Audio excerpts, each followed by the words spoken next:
मेरे साथ इस वक्त जुड़े हैं गुलाम नबी आज़ाद, बीपीएपी के चेयरपर्सन और former chief minister Jammu and Kashmir. Sir, news 18 से बात करने के लिए शुक्रिया। पहले भी आपसे बात जो हो चुकी है दिन को चर्चा, लेकिन जो ताज़ा डेवलपमेंट्स में उसमें जो सबसे पहले जानना चाहूँगा, आपको फीडबैक क्या मिल रहा है? आपने यहाँ पे भी मीटिंग की, श्रीनगर में भी आज आप थे। टोटल जम्मू कश्मीर में लोगों का जो ये आज डिसीजन हुआ, उसमें फीडबैक आपको क्या मिला है? देखिए, मैं दिन में श्रीनगर था लेकिन कोई आ नहीं पाया, बल्कि मेरी ऑफिस में मीटिंग मैंने रखी थी और प्रेस कॉन्फ्रेंस भी रखी थी। लेकिन एक सरकार की तरफ से रात को ही मैसेज मिला था कि मूवमेंट्स पे रिस्ट्रिक्शन है, सिर्फ एयरपोर्ट जब जाना होगा वहाँ जा सकते हैं, बाकी शहर में रिस्ट्रिक्शन है। और मैं उस रिस्ट्रिक्शन को इस तरीके से भी लिया कि कहीं अगर शोर शराबा हो, कहीं गोल फंस जाए तो उसलिए भी हो सकती, मैं उसमें ज़्यादा नहीं पढ़ता हूँ कि रिस्ट्रिक्शन। तो आज तो लोग न्यूज़ सुनते ही थे, कई उन्हें सुनी, कई उन्हें नहीं सुनी।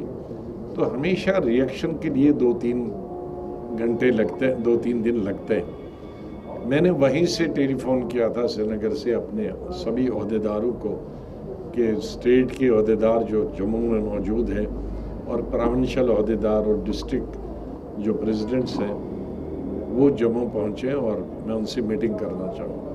यहाँ भी जो अभी इन लोगों के तकरीबन 100 के करीब, 60, 70, 80 के करीब तो थे ही हमारे ओहदेदार, इन्होंने बताया कि अभी तो मिक्स है, कईयों को तो पता नहीं है, कईयों को लोगों ने रिएक्शन नहीं दिखाया और कईयों ने नाराज़गी दिखाई और कईयों ने कहा कि अभी तक तो पता नहीं है कि इसमें क्या क्या होगा, क्या नहीं हुआ। और सब ने यही कहा कि अभी 2-4 दिन के बाद रिएक्शन मालूम होगा। लेकिन ये सब ने कहा कि जिस वक़्त 5 अगस्त 19 को जो खुशियाँ जम्मू में थी, आज वो कहीं नहीं दिखी गई।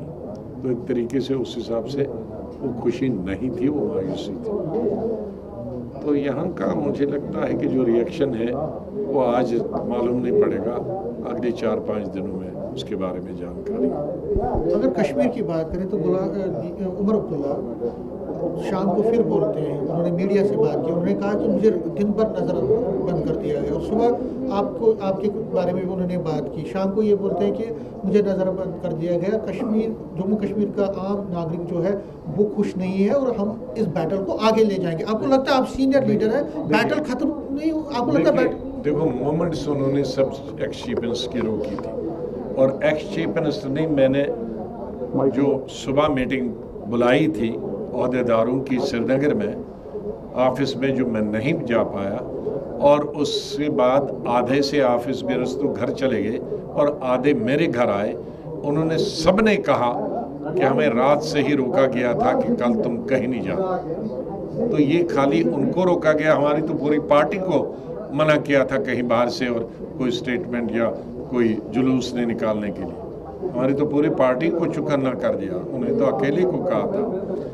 और जहाँ तक वो कहते हैं कि बैटल खत्म नहीं हुआ, आपको नहीं लगता है सुप्रीम कोर्ट तो फाइनल अथॉरिटी है, वो क्यों कहते हैं कि बैटल अभी हम जद्दोजहद करेंगे इस बारे में? आपको नहीं लगता है वो गुमराह कर रहे हैं? देखो, मैं ये कहता हूँ कि कश्मीर में 70 साल से लोगों को बहुत दफ़ा गुमराह किया गया, कभी मज़हब की बुनियाद पे, कभी उनके जज्बात से खेला गया, यहाँ और वहाँ दोनों जगह। कईयों ने किसी सियासी पार्टियों ने मज़हब का सहारा लिया, कई वाजों ने कास्ट का सहारा लिया और कई ने इलाकाई परस्ती का लिया। मैं हमेशा पॉजिटिव सियासत करता हूँ, मेरा एजेंडा हमेशा डेवलपमेंट का रहा, विकास का रहा।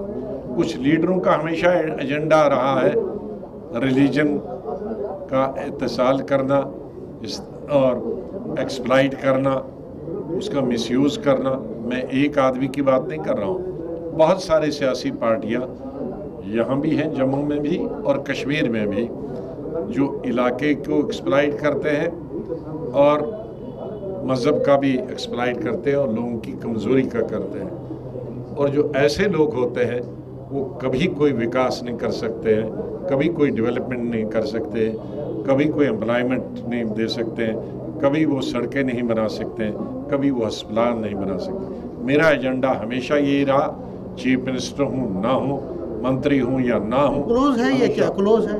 हाँ, हमें इस पे आगे बढ़ेंगे 370 पे। उनके पास कोई जादू होगा, मेरे पास कोई जादू। एक और लास्ट में सवाल पूछ रहा हूँ कि पीडीपी तो कह रही है कि हम इतने दुखी हैं, उन्होंने 7 दिन तक जो है पूरी एक्टिविटीज़ को बंद कर दिया है। आपको क्या लगता है उनको क्या कहेंगे? उन्होंने कहा 7 दिन तक कोई प्रोग्राम नहीं करेंगे, ये इतना दुख भरी घड़ी है। वो किसको मालूम था कि उनके कोई प्रोग्राम थे कि नहीं? वो कोई प्रोग्राम अच्छा, नहीं। एक चीज़, स्टेटहुड और असेंबली इलेक्शंस की बात कही गई है, जो डायरेक्शन मिली है। मैं सुन रहा था कि आप कह रहे हैं कि पहले स्टेटहुड बहाल होना चाहिए। आप क्यों ये कह रहे हैं? देखो, मैं शुरू से ही कह रहा था और वो पार्लियामेंट में भी कह रहा था, और जब all party meeting prime minister ने और होम मिनिस्टर ने बुलाई थी, मैंने उसमें भी यही बहस की थी। लेकिन उसी में गवर्नमेंट की तरफ से होम मिनिस्टर ने बताया था कि बाकी चीज़ें हम कर सकते हैं, लेकिन ये चीज़ नहीं करेंगे। हम करेंगे ये स्टेटहुड देंगे इलेक्शन के बाद। मैं ये सोचता था कि स्टेट का कि रेख देख में इलेक्शन होते तो बहुत अच्छा होता।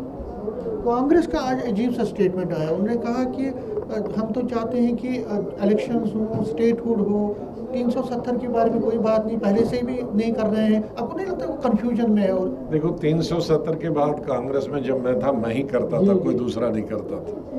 पार्लियामेंट के अंदर भी जो बात की थी मैंने ही की थी, या मेरे साथियों ने लोकसभा और राज्यसभा में 2-2 आदमी ने की, वो भी G23 के आदमी थे। तो 5 ही आदमी मेरे समेत दोनों हाउसेस में बोले, और 5 के 5 G23 के साथी थे। जो मेन कांग्रेस थे एंटी G20, उनमें से किसी ने भाषण नहीं किया था, न समर्थन किया था।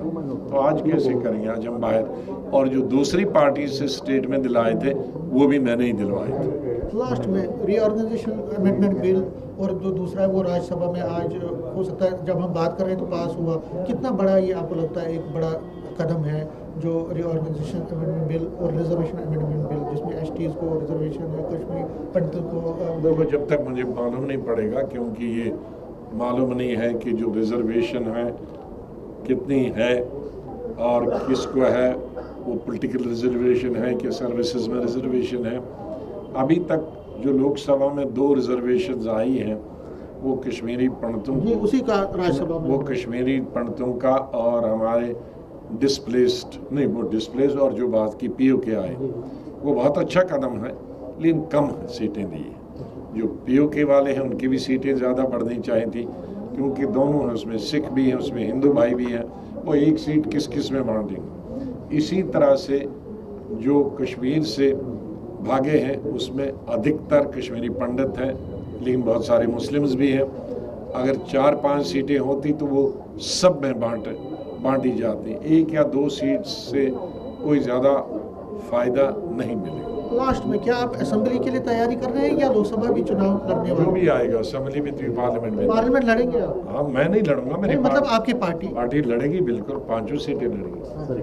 तो ये थे गुलाम नबी आज़ाद, बात कर रहे थे आज के डिसीजन के बारे में, जो सुप्रीम कोर्ट में डिसीजन आया है, और जो बाकी इश्यूज पर भी उन्होंने खुल के बात की, और सीधे तौर पर उन्होंने कहा कि जम्मू कश्मीर में जो असेंबली इलेक्शन वो करवानी चाहिए, लेकिन उससे पहले स्टेटहुड मिलना चाहिए। न्यूज़ 18 चांद के साथ में, कैमरामैन चांद के साथ में समीर बात, न्यूज़ 18।